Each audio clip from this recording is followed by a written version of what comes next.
Hello, my name is Filipa and welcome to my channel Awkwardly Talk. Today we're going to be talking about how to answer your kids' awkward questions without breaking a sweat. If you are a parent, a mom, a dad, or even if you're a teacher, I'm sure you have answered or you have been asked some very awkward questions, and sometimes in some very awkward and public scenarios. I'm going to tell you a little story about how when I started teaching sexual education about 7 years ago, I was asked a question that it took me a while to understand what we were talking about. So basically, I was doing a baseline study for menstrual hygiene project that I run, and I would go into schools and do these questionnaires to children to find out what their how much they knew about the period and what it was and how to take care of it. And it was through this project that I found that children are actually very open to asking questions, and really the awkward part is on us as adults and not on them as children, and that they're very open to our explanations, and it has really motivated me to continue this work. So after doing a whole class of children doing the questionnaires, and then they would finish the questionnaires and I would give them space to ask whatever they wanted. I got the usual questions of where do babies come from, and could you please explain sex a little bit better, and why do our parents not talk about these things. And at the end of the class, when everybody left, a boy who was about 10-11 years old came up to me and he was like, "Auntie, I have a problem." I was like, "Okay, tell me about this problem of yours." And he was like, "Sometimes I feel strange on my balls." And I was thinking, okay, he's quite young. Let's think about what kind of STIs it could be, or what kind of I was thinking about diseases and horrible things. I'm going to be very honest. That's exactly where my brain went to, because of this way we were taught about sexual education, where it was fear, shame, and silence. I was really acting on my fear there, and I was like, okay, then explain to me a little bit better. It's like it just feels strange. I was like, all right, does it hurt? He's like, no, just strange. Okay, is it itchy? He's like, no. Does it hurt? No. Like, oh god, I'm going through my files in my head of like what kind of thing it could be. Then it occurred to me. I was like, does it occur often? Like it happens and then it doesn't? He's like, yeah. I was like, does it happen when you're cold? It's like, yeah. It's like, what exactly happens? And he's like, my balls feel strange and they shrink. And that taught me many things that day. One is that even though I had already been trained on this, we are very quick to react to these questions. We feel like we need to have the answers at the tip of our tongue the whole time. And I can only imagine the kind of pressure it is for parents who do not study these things every day, how they feel when their children ask them these questions. So in conclusion, I explained to the boy how, when it's colder outside, or when the body feels cold, that the testicles retract so that they can keep the sperm in the testicles at the same temperature, and that actually the testicles are outside, so that the temperature of the sperm is actually a little bit lower than our body temperature. So he was really happy with the explanation. It seemed very reasonable to him, and he just went on his merry way. And I thought, wow, that was actually not so bad, and I didn't need any crazy explanation. It was the right explanation, but I didn't need all these scientific terms that, you know, at the moment with pressure they just vanished out of my head. So I'm here to say that it is okay that sometimes you are overwhelmed by these questions, but what is actually important here is that you I'm going to start giving you the tips. So the first tip is you just have to take it easy. You just don't take it personally, don't take it too seriously, and just know that this is just this. Children will ask you about their bodies and the bodies of others with the same intention as they ask about why the sun sets and the moon appears at night. It's really not from a place of naughtiness or indecency or all these things that adults like to ascribe children. No, it's just pure curiosity, and it's healthy that children have these questions. And again, if they don't ask you these questions about sexuality, you have the responsibility as the adult to actually start these conversations, because the questions are there. They're just inside kids' heads, and for a number of reasons they are not voicing them. It can be because of their own shy personality, or it can be because they have figured that sexuality and these conversations are not really something that are spoken about in the family. But this is not a good reason for you to shy away from your responsibility to teach your child. What else? So tip number 2 is return the question to the child. So if your child asks you, "Mommy, where do babies come from?" you just ask, "Baby, where do you think babies come from?" And you're not removing yourself from the situation. What you're doing when you return the question to the child is basically you are trying to gauge how much they know already. Because a lot of parents think that their children don't know anything about these things, and because they've never asked about them, that they're not curious or that they know nothing about it. But as soon as your child interacts with the world, with children at school, with screens, they will know more than you think.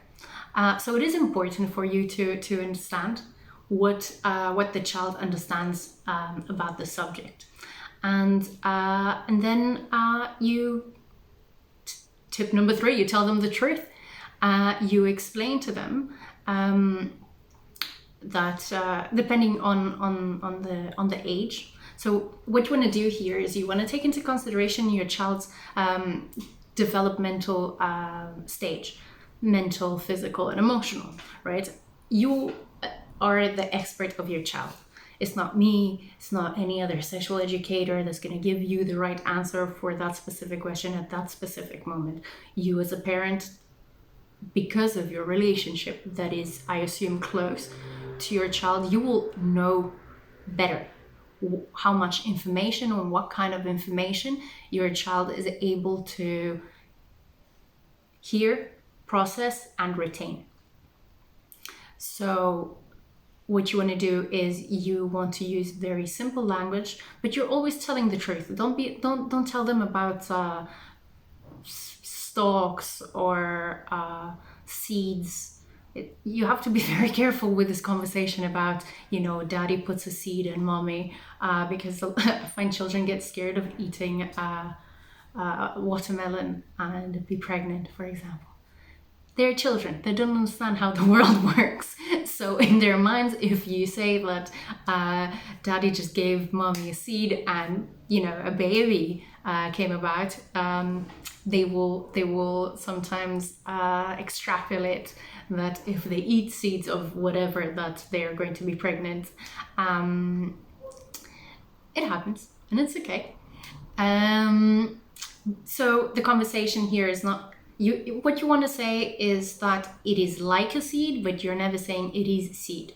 You're saying that it's a cell from a body cell called sperm. It depends on how old the child is. What else? It's very important that you are mindful of your reaction.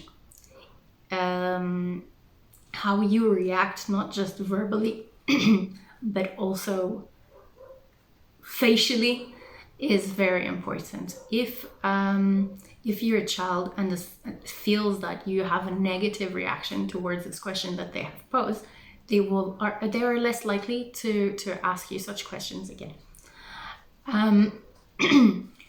Don't pass the buck as well. That's tip number 6. Don't pass the buck. If you are a father of, I was gonna say a little girl, but it's not just that. A little girl or a little boy, but let's say the example of the little girl now. If you are the father of a little girl and you know that that girl is going to have her period, you know, because she's a girl, right? It is important that you know how to answer the question, what is the period? It is important that you know what to do if you, for example, are caught in a situation where your child has her period for the first time and you're the only one at home. What are you gonna do?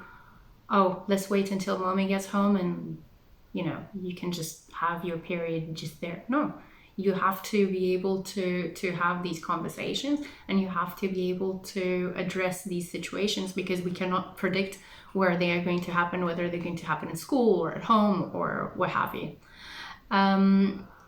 So don't pass the question on. And this was the example of the girl. The same way, if you're a mom and you have a little boy, and the little boy turns to you and says, and shows you an erection, says, "Oh, mommy, my penis is hard," then you should be able to explain what that is.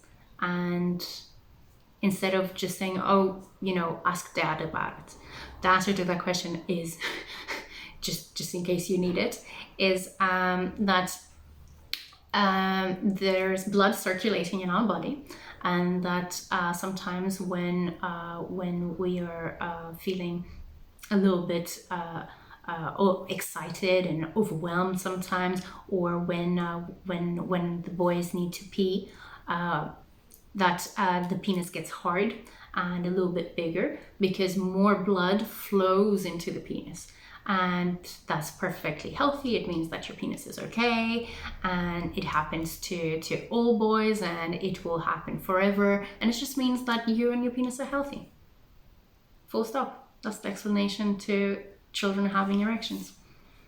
And obviously, as your children grow up, so that would be an explanation for a boy who's 3-4 years old. Your explanation for when they are older, when they're 10 or 11, has to do with ejaculations, for example, because boys will start having wet dreams at that age. So you want to be building on this information that you're passing on to your child.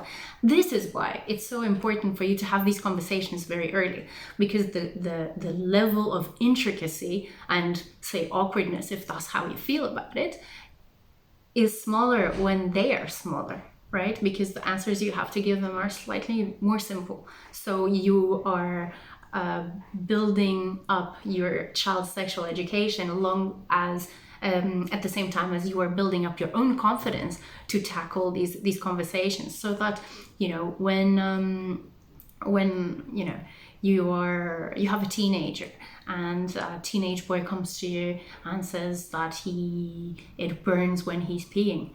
I mean, where you're going to ask him questions about his sexual activity, for example, or take him to the doctor, and those are questions that you have to be ready for, and you are not just, you know, on that day just, you know, learn everything that there is to know about the subject, and in that moment build a strong relationship with your child of trust, respect, and love, so that you can answer that question. These are processes that are long term, right? So that's one of the biggest benefits of starting sexual education with your children while they are still young, while they are still children, so that you also prepare yourself for the bigger questions. Don't ignore the question. So if you are asked,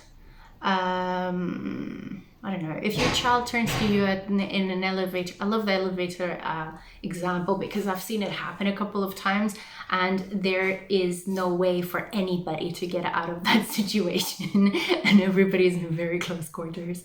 But if you are in an elevator and your child looks up at this lady and notices that she has very big boobs, and your child asks you, why does that lady have really big boobs and you don't? Or the other way around, or what have you. The questions about bodies when there are other people there.